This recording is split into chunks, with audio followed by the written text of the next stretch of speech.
لا إله إلا الله والله أكبر الله أكبر ولله الحمد الله أكبر ولله الحمد الحمد لله على ما هدانا الحمد لله على ما هدانا وله الشكر على ما أولانا وله الشكر على ما أولانا اللهم صل على محمد وآل محمد.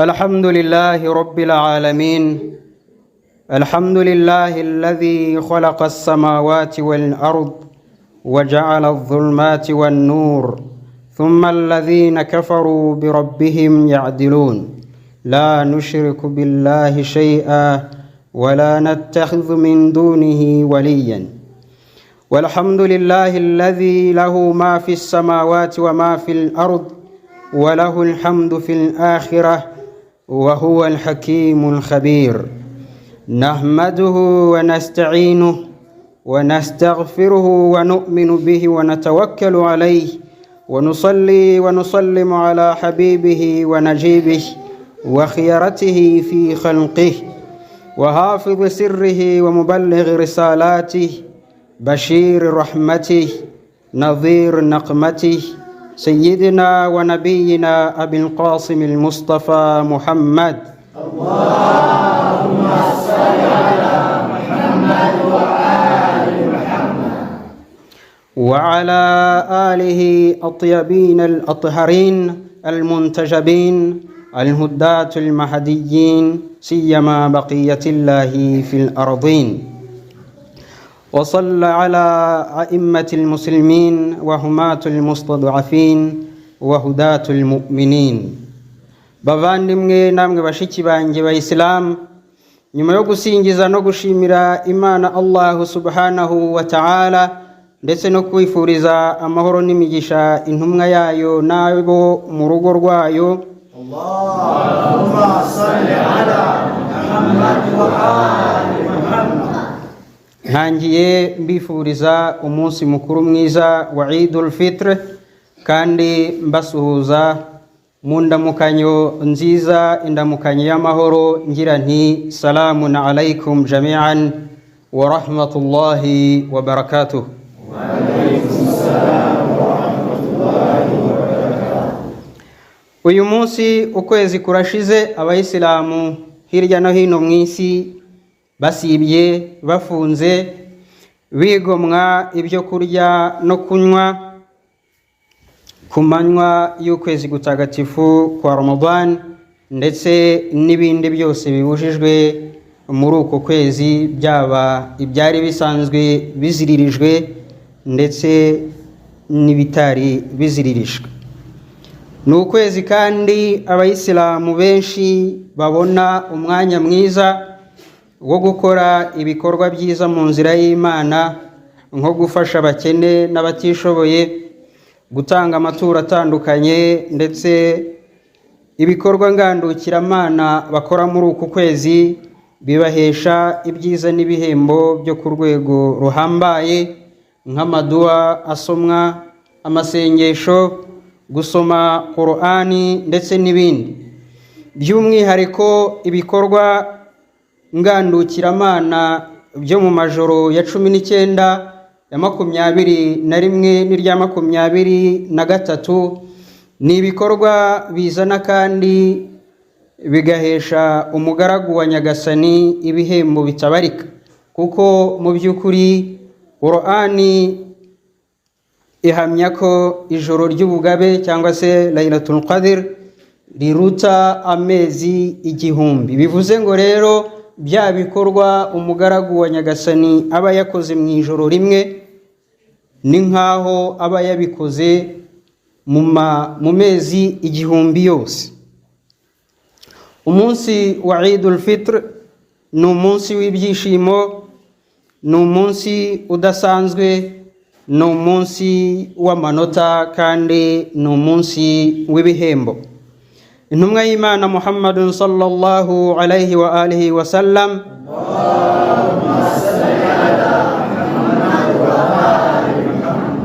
yaravuze ati fa idha kanat ghudatu yawm al-fitr ba'atha Allah al-malaika fi kulli al-bilad fayahbituna ila al-ard ويقفون على أفواه السكك فيقولون يا أمة محمد اخرجوا إلى رب كريم يعطي الجزيل ويغفر العظيم. ngo iyo igitondo cy'umunsi w'irayidi kigeze, Allah subhanahu wa ta'ala yohereza abamarayika mu bihugu byose, maze abo bamarayika bakamanuka mu isi bagahagarara mu tuyira bavuga bati yemwe bantu ba Muhammad, yewe umma ya Muhammad,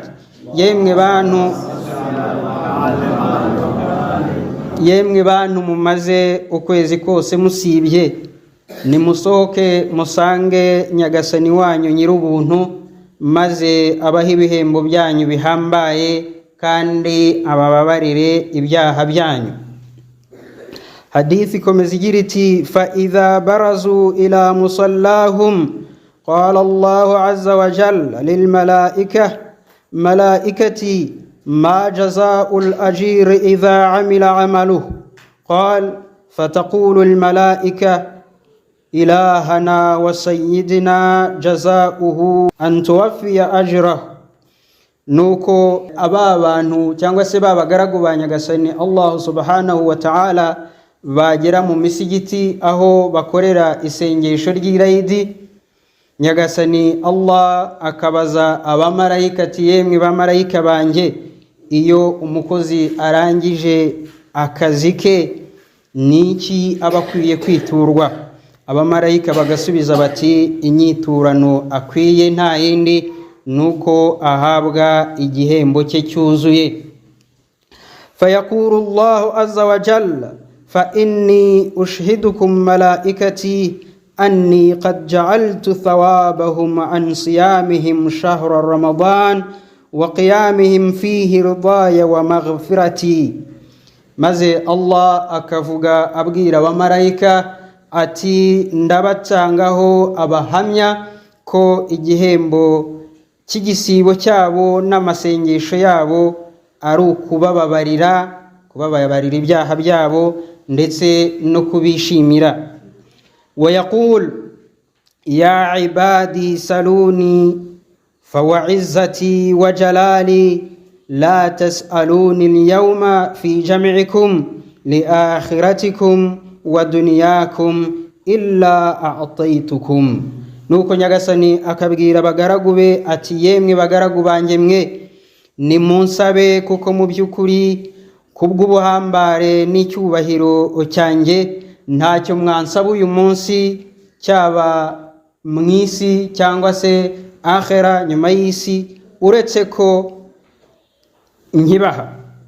Natwe rero mu isengesho ry'irayidi tumaze gusari twasabye dusubiramo inshuro 9. muri raka ya mbere dusaba inshuro 5 kunute 5, no muri raka ya kabiri tugasaba idua muri kunut inshuro 4, zose hamwe zikaba inshuro 9. dusubiramo tugira tuti kuri uyu munsi w'irayidi yewe Allah turagusaba ko watwinjiza mu byiza winjijemo intumwa y'Imana Muhammad nabo mu rugo rwe baziranenge. Allahumma salli ala Muhammad wa ali Muhammad. Kandi tukanasaba ko Allah subhanahu wa ta'ala yadusohora mu byago n'ibindi bibi byose yarinze Muhammad nabe baziranenge. Nta kindi rero cyiza kirenze icyo ngicyo twasaba, nta cyiza kindi twabona muri iyi si twasaba uretse gusaba nyagasani Allah subhanahu wa ta'ala ngo adushyire mu murongo w'ibyiza yahaye abatoni be intumwa y'Imana ndetse nabo mu muryango wayo mutagatifu, ndetse no kuturinda ibibi yabarinze bose. Tumaze igihe cy'ukwezi kose dufite umuco mwiza nk'abagaragu imbere y'umugenga wacu Allahu Nyagasani subhanahu wa ta'ala. Tumaze igihe cy'ukwezi dukora amasengesho yacu, tuyakorera ku gihe, ndetse mu gihe cya mbere cyayo by'umwihariko isengesho rya al-fajr n'isengesho rya maghrib na isha. Ibyo twagiye tubifashwamo kenshi n'imigisha y'ukwezi kwa Ramadan. Idaku twafataga mbere y'isengesho rya al-fajr bigatuma tudakererwa iryo sengesho, ndetse n'ifutari twafataga mu gihe cy'amasengesho ya maghrib na isha, bigatuma iryo sengesho, ayo masengesho yombi tuyasarira igihe kandi tukayakorera akenshi mu mbaga. Nibyo abenshi muri twe kandi babashije gukorera ayo masengesho mu misigiti ndetse bagasarira mu mbaga mu ijama. Twagize kandi umugisha wo kubona umwanya uhagije wo gusoma Qur'ani kenshi ndetse n'amaduwa atandukanye. Twagize umugisha wo kubasha gukesha amajoro dukora ibikorwa ngandukiramana, by'umwihariko mu majoro yiswe Laylatul Qadr. Twagize amahirwe kandi yo kwitabira ibyicaro na gahunda zibera mu misigiti, yaba kwitabira ijuma, amaduwa, Laylatul Qadr nk'uko twari tubivuze, ndetse n'izindi gahunda. Ibyo byose ni umugisha w'ukwezi kwa gutagatifu kwa Ramadan, ntabwo twabihakana.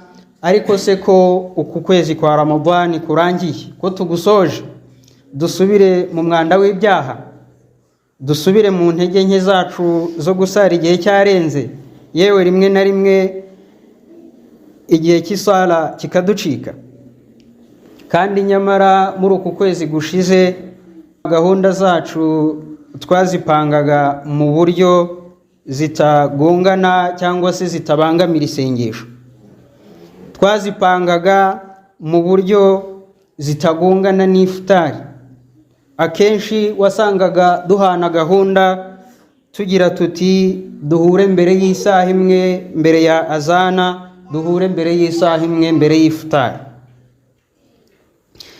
Isengesho muri make niryo twapangiragaho gahunda zacu muri uku kwezi gushize, kugira ngo gahunda zacu zo hanze y'ibikorwa by'idini zitagongana cyangwa se zitabangamira isengesho. None se nyuma y'uku kwezi kwa Ramadan bihinduke noneho gahunda z'ubuzima busanzwe zibangamire kandi zigongane na gahunda zo kugandukira Imana no kuyumvira? Birakwiye ko uwo muco mwiza utarangirana n'uku kwezi kwa Ramadan. Ni mucyo rero tugerageze na nyuma y'uku kwezi dutora uwo muco, tugira umuhate wo gusoma Qur'ani kenshi, twitabira gahunda zose zibera ku misigiti, gukora amasengesho ku gihe, kandi aho bishoboka tukayakorera mu mbaga. Dukomeze umuco kandi wo gutanga amaturo atandukanye mu nzira ya Allah subhanahu wa ta'ala, byaba gufasha abatishoboye cyangwa se gutera inkunga ibikorwa by'idini umuryango wacu w'abayisilamu b'abashiya mu Rwanda ugenda ukora hirya no hino ugamije kuduteza imbere. Ntidutakaje kandi umuco wo gukora ibihagararo by'ijoro no gukora ibikorwa ngandukiramana bitandukanye, gutakambira Imana mu maduwa n'ubusabe butandukanye nka dua utawasul, dua ukumail na jawshan kabir ndetse n'andi. Umuco mwiza wo kwambara bakikwiza kuba mama, bashiki bacu n'ababyeyi bacu nturangirane n'ukwezi kwa Ramadan. Umuco wo gufashanya, umuco wo gusabirana no guterana inkunga mu byiza ntuhagarare, tuwukomeze na nyuma y'ukwezi gutagatifu kwa Ramadan.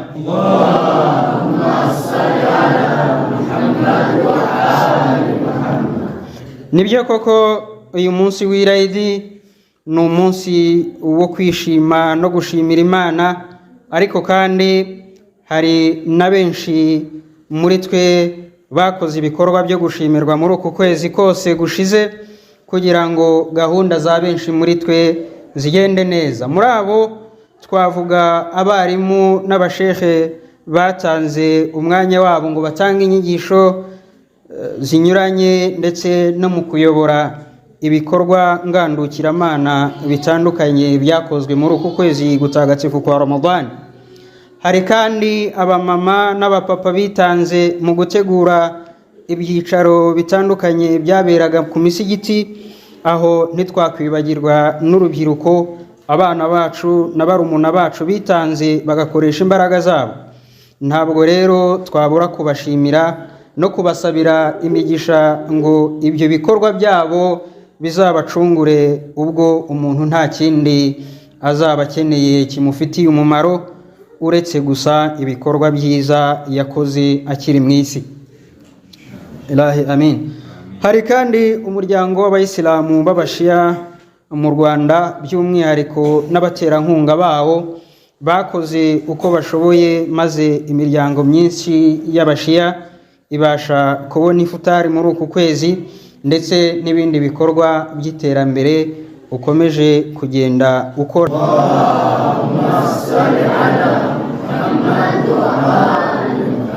بسم الله الرحمن الرحيم والعصر إن الإنسان لفي خسر إلا الذين آمنوا وعملوا الصالحات وتواصوا بالحق وتواصوا بالصبر. صدق الله العلي العظيم. اللهم صل على محمد وآل محمد. اللهم صل على محمد وآل محمد. اللهم صل على محمد وآل محمد. أعوذ بالله من الشيطان الرجيم. بسم الله الرحمن الرحيم. وبه نستعين ولا حول ولا قوة إلا بالله العلي العظيم. الحمد لله رب العالمين والعاقبة للمتقين ولا عدوان إلا على الظالمين. أشهد أن لا إله إلا الله رب العالمين وإله المرسلين وقيوم السماوات والأرضين، وأشهد أن محمدًا عبده ورسوله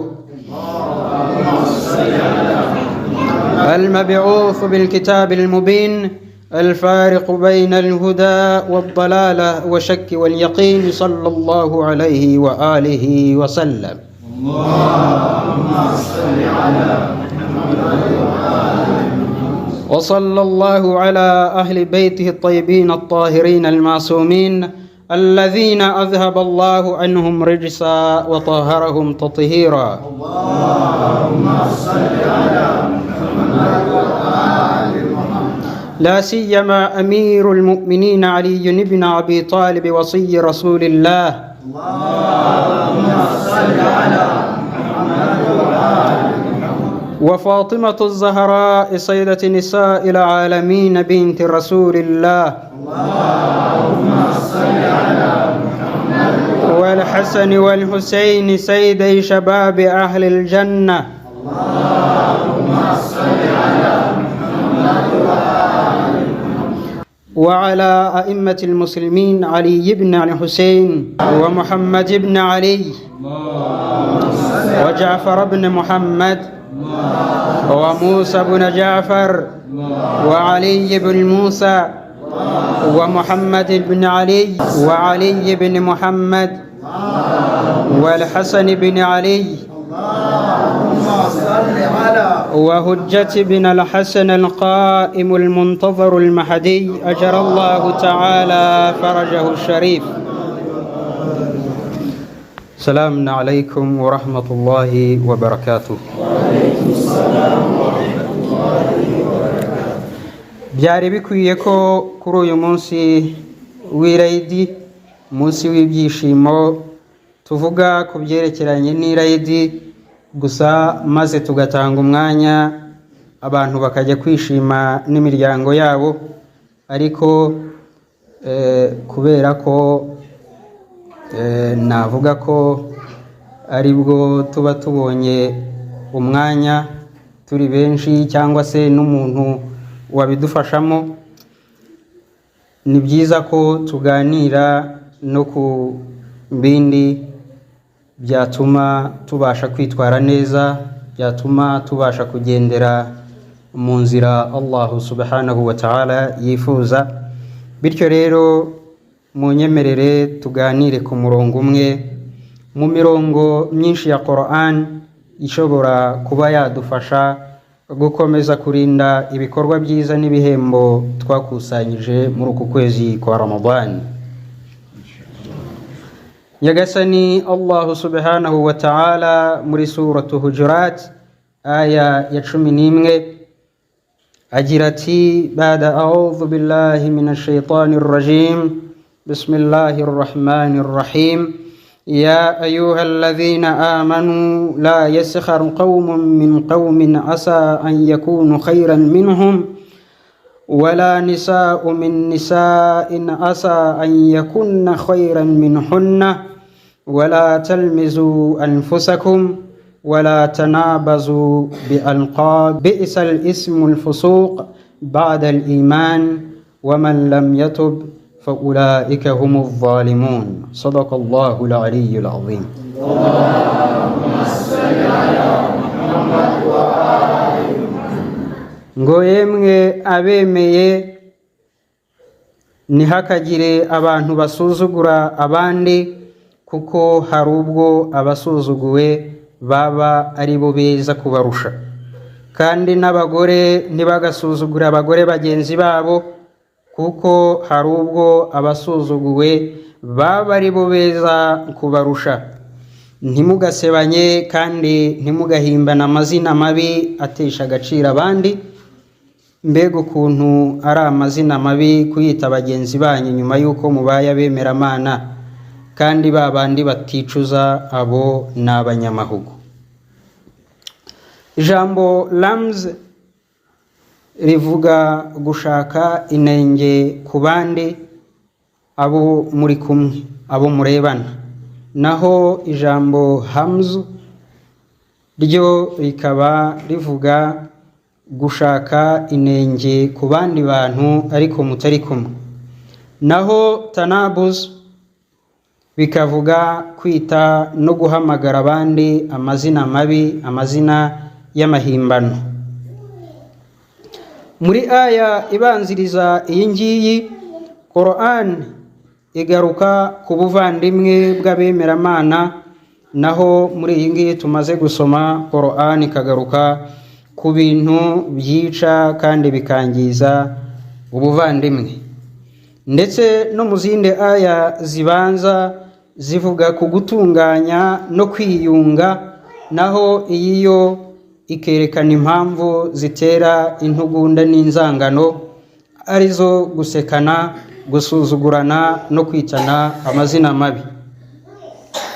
Nibyo rwose imwe mu migisha iboneka nk'umusaruro wo gukurikiza amategeko y'idini ya Islam, ni ukubaka sosiyete izira intugunda, ni ukubaka sosiyete izira inzangano n'ubushyamirane. Dushobora kuvuga ko gusekana no gusuzugurana byavuzwe muri iyi aya byavuzwe gusa mu rwego rwo gutanga urugero, naho ubundi amagambo n'imvugo zose zishobora kwangiza ubuvandimwe n'umubano mu Bayisilamu ntabwo byemewe. Kuba abagore nanone bakubiye mu ijambo abantu, kuko aya itangira ivuga iti ntihakagire abantu basuzugura abandi. Mu bantu harimo abagore n'abagabo, ariko Qur'ani iragarutse iragira iti ntihakagire n'abagore basuzugura abandi. Kubera iki abagore bagarutse kandi n'ubundi byari bihagije ko muri ba bantu n'ubundi abagore bakubiyemo? Dushobora kuvuga ko kuba abagore bakubiye n'ubundi mu ijambo abantu, ariko bakongera kuvugwa mu buryo bwihariye, bigaragaza ko mu bagore ariho hari ibyago byinshi byo gusuzugurana no gusekana. Gusuzugurana no gusekana rero bigira imizi myinshi cyangwa se bigira inkomoko nyinshi, bigira impamvu nyinshi zitandukanye zibitera. Kunyegana no gusekana bigira impamvu nyinshi, ariko reka turebe impamvu zigera ku 8, ariko nanone twibanda ku mpamvu zagaragajwe na Qur'ani, igitabo gitagatifu, igitabo umuyoboro wacu.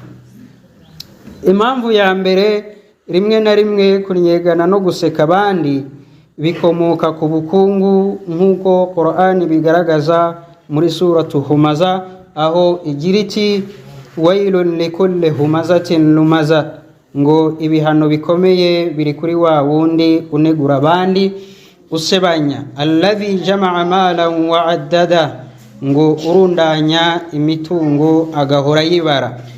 Ibyo rero bikaba byamutera kumva ko abandi ntacyo bavuze, ahubwo we agomba kubafata uko ashatse, kubatesha agaciro, abasebya cyangwa se abahimba n'amazina, abacisha bugufi.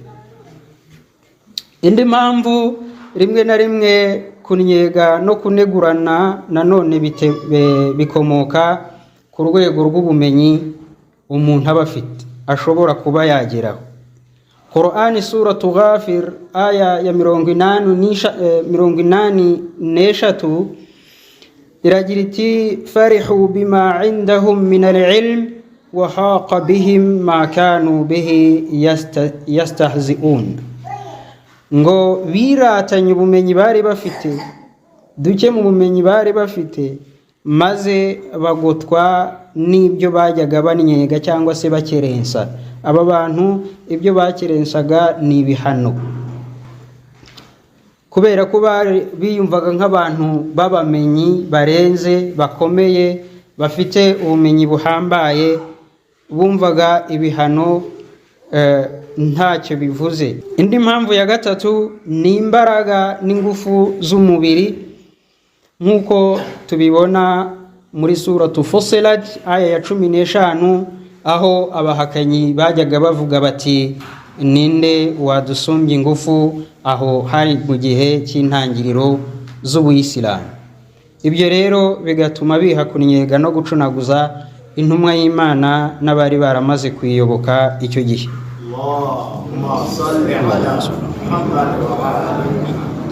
Kunyega no kunegura abandi kandi nanone Qur'ani yerekana ko biterwa no guhimbana amazina bishingiye ku bushobozi bw'imibereho muri sosiyete. Aha naho abahakanyi bajyaga basuzugura kandi bakanyega intumwa y'Imana, bamubwira bati nta bantu bazima bagukurikiye uretse gusa abaciriritse muri twebwe. Ibi nabyo biboneka muri Qur'an suratu Hud aya ya 27. Rimwe na rimwe kandi kunyega no gusekana ibikorwa mu rwego rwo kwinezeza no kwishimisha, nk'uko dukunze kubibona mu mibereho n'ubuzima bwacu bwa buri munsi, aho abantu baganira maze bageraho bagatwarwa, bakanezezwa nuko bari gusebya mugenzi wabo, bari kumwita amazina amutesha agaciro, amazina y'amahimbano, amazina atari meza. Kunyegana no gusebanya kandi, iyo ni impamvu ya 6 cyangwa se n'inkomoko ya 6, bikorwa hashingiwe ku irari ry'ubutunzi n'inzego z'ubutegetsi abantu bifuza kugeraho, maze bigatuma umuntu anyega cyangwa se agasebya uwo bahanganye kugira ngo bya bindi bahanganiye ari we uzabyegukana. Indi mpamvu n'intandaro yo kunyegana ni ubujiji no kutamenya. Mu nkuru zo muri Qur'an hari inkuru ya Bani Israel, ubwo Nabiyu Musa alayhi salam yashakaga gukemura ikibazo cy'ubushyamirane bwari bwadutse muri bene Israeli, yatanze itegeko rivuye kwa nyagasani we Allah subhanahu wa ta'ala ryo kubaga inka, maze bani Israel baramubaza bati uratunyega, maze Musa arabasubiza ati nikinze kuri Allah ngo andinde kuba mu njiji. Biragaragara ko rero abantu banyega abandi nta kindi kibibatera ari uko ari injiji cyangwa se bifitemo muri bo ukutamenya. Ibi nabyo ni inkuru wasoma muri Quran suratul Baqara aya ya 67. Impamvu ya nyuma tugiye kubona ni impamvu itubwira ko ubwibone nabwo bushobora gutuma abantu banyega abandi. Ubwibone twavuga ko ari nka kibri. Kibri ishobora gutuma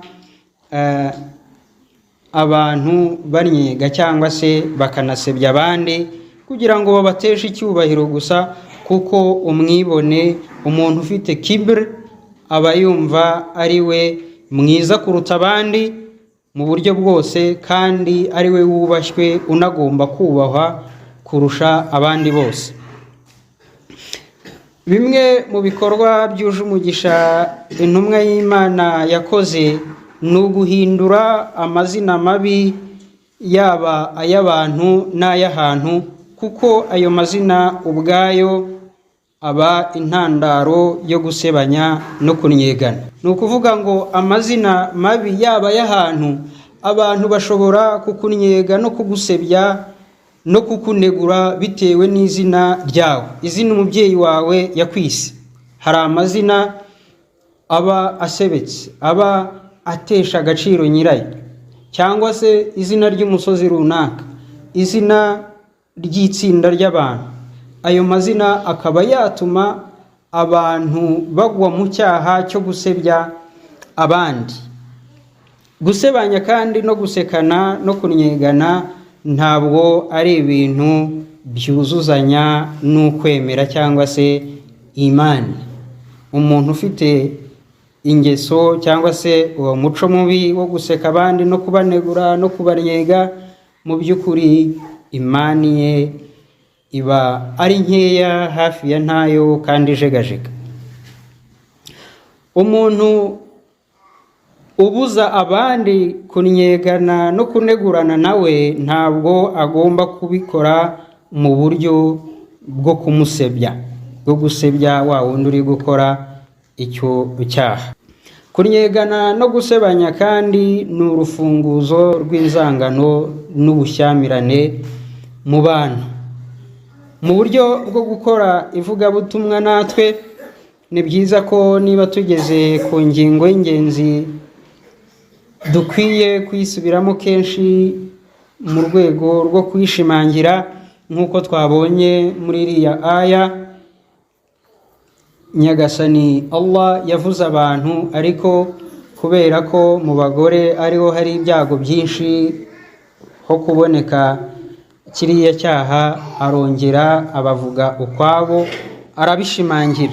Natwe rero nitugera ku ngingo ikomeye kandi tugomba kumvikanisha, ni byiza ko duhora twibukiranya mu rwego rwo gushimangira icyo kintu. Umusingi wo gusebanya no kunyegana twabonye byinshi, ariko akenshi ni ukwiyumvisha ko uruta abandi. Mu by'ukuri uramutse uzi ko twese tungana, turamutse tuzi ko twese tureshya imbere ya Allah subhanahu wa ta'ala, ntabwo twasebya bagenzi bacu. Quran rero isenya uwo musingi igira iti ntukibwire ko uri mwiza kuruta abandi, kuko ahubwo bashobora kuba ari bo beza kukurusha. Turi abantu rero kandi batabasha kureba mu mitima, kandi tudashobora kumenya iherezo rya bagenzi bacu. Bityo rero ntidukwiye gushingira ku bigaragarira amaso, bigaragara inyuma gusa, kandi ibiriho uyu munsi gusa, ngo tugire uwo ducira urubanza. Kuvuga inenge n'ubusembwa biri ku bandi biba impamvu yo kugaragara kw'inenge zawe, kuko nawe iyo ni inenge uba uyigaragaje. Uhamagara abandi amazina mabi, abahimba amazina mabi, bishyira kera nawe bikazamugeraho akayahamagarwa. Gusebya no kwita abandi amazina mabi ni icyaha, kandi kucyicuza ni ngombwa. Ikindi, kwicuza si mu magambo gusa, ahubwo ni ngombwa ko usubiza icyubahiro wa wundi wagitesheje mu bantu. Gusebya no kuryega abandi ni ukurenga imbago z'icyubahiro cyabo. Ubikora iyo aticujije aba ari umunyamahugu, nk'uko aya yasoje ivuga ati abaticuza nibo banyamahugu, baba barahuguje bagenzi babo kandi bagahuguza na nafsi zabo. Dusabe Nyagasani Allah subhanahu wa ta'ala ko yadushyira kure y'ibikorwa bibi byo guseka, gusebya no kunyega abandi, kandi adutera inkunga yo kunga ubuvandimwe muri twe, bityo tuzasangire hamwe imbuto zo kuba muri sosiyete izira umwiryane n'inzangano. Bihurmati Muhammadin wa ali Muhammad. Allahumma salli ala Muhammad wa ali Muhammad. Dusabe kandi Nyagasani Allah subhanahu wa ta'ala ko yadushoboza kuzabona ukwezi kwa Ramadan mu myaka myinshi iri imbere insha Allah. اللهم أجل لوليك الفرج، اللهم أجل لوليك الفرج، اللهم أجل لوليك الفرج. Nyagasani ihutisha ubutabazi bw'umuhagararizi wawe hano mu isi. Nyagasani dushyire mu bashiya be n'abatabazi be bikuri. Nyagasani irinde igihugu cyacu kandi ugihe amahoro. Nyagasani dushoboze kugira umuhati wo kugendera mu nzira zawe, nk'uko wadushoboje gusiba muri uku kwezi gutagatifu kwa Ramadan. Girira impuhwe abarwayi n'abandi bose bananijwe n'ingorane z'ubuzima ya Allah. Bismillahir Rahmanir Rahim. Qul huwallahu ahad, Allahus samad, lam yalid wa lam yulad wa lam yakul lahu kufuwan ahad. صدق الله العلي العظيم. عيد مبارك.